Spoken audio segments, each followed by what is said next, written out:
So you've decided to be a writer. That's great. That's awesome. That is wonderful. Writers Unite. Welcome to the writing community. Here is your imaginary membership card. There you go. That was easy, right? But here comes the hard part. Why do you want to write? Hello to all you lovely people out there. If you don't know me, I'm Octavia D. Mason, and my passion is all about giving the best practical writing tips to beginner writers, helping them shift from novice to published author. And today I'm giving the one essential tip that new writers need to know. Before we get to that video, don't forget to subscribe and hit that notification bell for more content just like this. And while you're at it, go ahead and grab a pen and a notebook. Let's get started. Deciding to be a writer is easy. It's simple. It's as easy as saying, yep, that's what I want to do. That is what I shall be. But what's harder is knowing why you want to write. And knowing why and taking the time to figure out why may take a couple seconds to figure out why they want to write. And it may take others hours or days to figure out why they want to write. But what is important, however long it takes for you to figure this answer out, is knowing why you want to write. Because there are so many people in the world who want to be writers, but what sets aside one writer from another is that one writer knowing why they want to write. And if you have trouble figuring out why you want to write, I'll give you 2 questions you need to ask yourself. The first question you should ask yourself is, do I write for myself or do I write for my reader?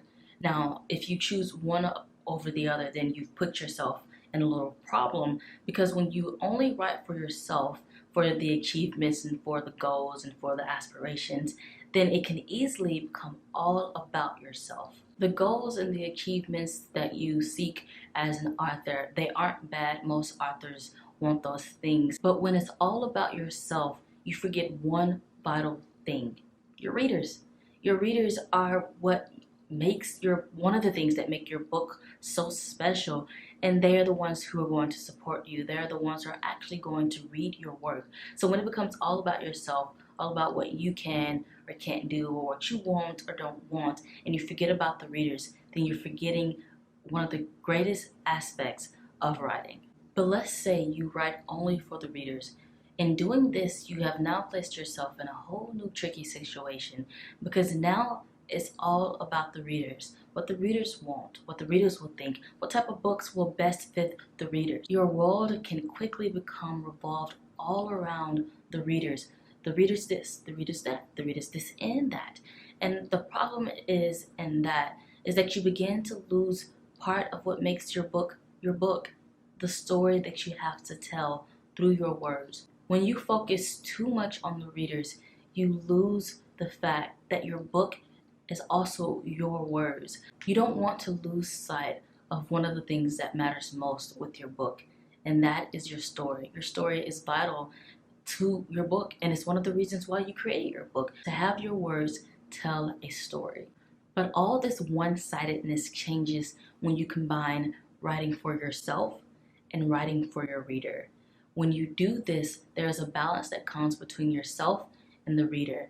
Not only do you begin writing for your goals and your desires and your achievements, but you also will write words that are going to be meaningful and important to the reader.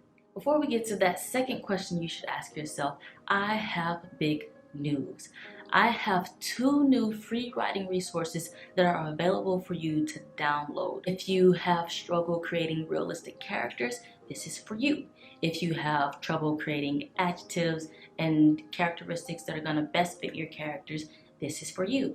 If you didn't notice, this is all about developing your character.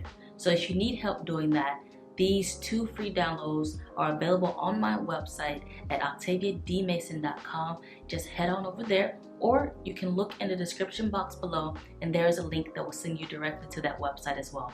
So without further ado, let's get back to that second question. The second question you should ask yourself in figuring out why you want to write is your writing purposeful? This question is extremely important because there are so many writers out there who write simply to entertain, and that's it. They write a book and they have a topic, a random topic, that is simply something that a reader will love to read, but there is no point or purpose to their writing. Writing to entertain isn't bad by any means, but even entertainment has a purpose, and it could be as simple as wanting to bring joy to your readers. Having a purpose as a writer is a driving force for you when you don't feel like writing, when you don't seem to have the words to write. When someone says you can't do it, your purpose is there as a reminder telling you this is why you're doing it. This is why it's important to keep writing. This is why you should keep moving forward in your writing journey. When you know why you write, all those challenges don't seem as hard as they did before. It keeps you on your toes, ready to do what you have to do to get that book out there, to get that book published, to finish that next page. So for all of you new writers out there, don't be afraid to ask yourself, why am I writing? And for yourself and for your readers, it's essential for you to have purpose and reasoning behind your writing. Hey lovely people, I hope you enjoyed this video on the one essential tip new writers need to know. In the comment section below, tell me your reason for why you write. I would love to hear them. Hey, if you learned something new and if you love this video, give it a thumbs up. And if you want more content just like this, check out all my other videos on practical writing tips for beginner writers. Be sure to subscribe and hit that notification bell for more content just like this. And if you want those free writing resources, be sure to click that link in the description box below, or again, go to my website at octaviadmason.com and it'll be under the resources tab. I'm Octavia D. Mason, giving the best practical writing tips to the beginner writers. See you next week. Peace. You have now placed yourself in a whole another tricky situation. Sticky.